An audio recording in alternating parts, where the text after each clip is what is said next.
та бүхэндээ сурагчийн дэлгэрэнгүй мэдээллийг хэрхэн зөв илгээх, засварлах видео заавар хичээл хургуулж байна. За юунд түрүүнд дөрөмт хувцаснаас эхлээд багш нар маань сурч байгаа дэлгэрэнгүй мэдээллийг оруулж байгаа. За эхлээд дөрөмт хувцас магадгүй эсэстэй дөрөмт хувцас одоо тэмдэглээстэй байх юм бол эсэсээс тухайн дөрөмт хувцсын мэдээллийг татаад оруулж ирж болно.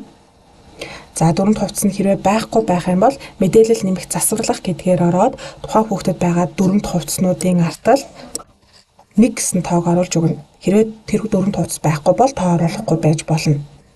За жишээлх юм бол пижак, өмөд, цэнхэр цамц байгаа гэд дөрөмт хувцсныхаа тоог оруулаад хадгалах товчоод авна. За хадгалах товчоод харахаар тухайн хүүхдийн оруулсан дөрөмт хувцас маань эсэст бүртгээгүй төлгөөр буюу их нүүдэлтэй хадгалаад орхисон байгаа төлгөөр орж ирнэ. Тэгэхээр дөрөмт хувцас хэрвээ эсэст бүртгэгдээгүй төлөвт байх юм бол таог мэдээллийг заавал эсэс рүү илгээнэ. Амжилттай бүртгэгдлээ гэсэн мэдээлэл гарч ирэх юм бол амжилттай эсэс рүү илгээсэн гэсэн үг. Магадгүй энэ бүртгэгдээгүүд дээрээ харагдаад байх юм бол нэмэлт гэдэг мэдээлэл дээрээ дахиад дараад рефреш хийхэд бүртгэгдсэн төлөв нь бүртгэгдснээрээ гарч ирнэ. Дотор байрны мэдээлэл илгээе. За миний сонгож авсан багш болохоор дотор байрныхаа бүртгэлийг хийгээд эсэс рүү илгээж гисэн байна.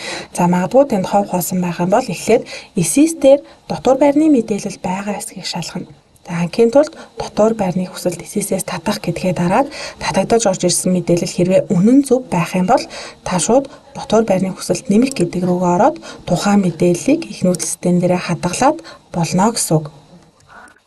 За магадгүй орж ирсэн мэдээлэл нь буруу байх юм бол та дотор байрны хүсэлт нэмэх гэдгээрээ ороод буруу мэдээллүүдийг засварлаж эхлээд заавал хадгална. За хадгалсны дараагаар тухайн мэдээллийг эсэс рүү илгээхэд эсэс дээрээ засварлагдаж очиж байгаа. Дэлгэрэнгүй мэдээлэл болгон дээр илгээхэд алдааны мэдээ эсвэл амжилттай гэсэн хоёр мэдээ гарч ирж байгаа. Хэрвээ алдааны мэдээлэл гараад ах юм бол та тухайн мэдээлэл эсэс дээр давхардж байгаа юм уу буруу орсон гэсэн үг. Тэгэхээр эхлээд эсэсээсээ татаж оруулж ирж байгаад тэр мэдээллийг засварлаад эсэс рүүгээ илгээнэ гэсэн үг шүү.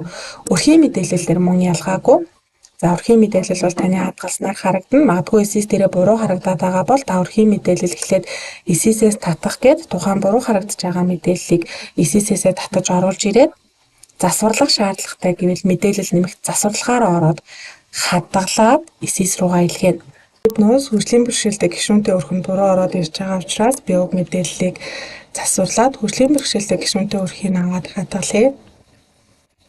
Даавныхээ дараагаар уг мэдээллийг засварласан тул эсэс рүү илгээе. Магадгүй таны татаж оруулж байгаа мэдээлэл ам бүлийн тоо, айлын хиддэг хүүхэд гэдэг тоо буруу орж ирж байгаа бол та заавал ингэж засварлаж хадгална.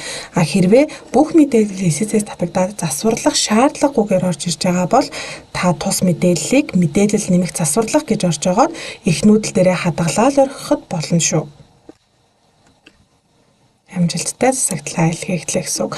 За амьдрах орчны мэдээлэл бас мөн ялгаагүй. Амьдрах орчны мэдээллийг шууд эсэс рүү эхлээд илгээж үзнэ. За эсэс рүү илгээхэд ямарваа нэгэн алдаа гарч ивэл цаанаа тус мэдээлэл давхардсан болон буруу орсон байгаа тохиолдол байна гэсэн үг.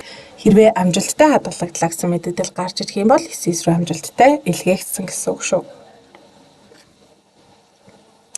За энэ дээр амжилттай хадгалагдлаа гэд гарч ирлээ. Магадгүй алдаа гараад тус мэдээлэл илгээхдэггүй засварлах шаардлагатай байх юм бол та мөн өрхийн мэдээлэлтэй ижилхэн амьдрах орчны мэдээллийг эсэсээс татаж оруулж ирээд за буруу мэдээлэлээ засварлаад хадгалаад эсэс рүү илгээхэд илгээгдэнэ.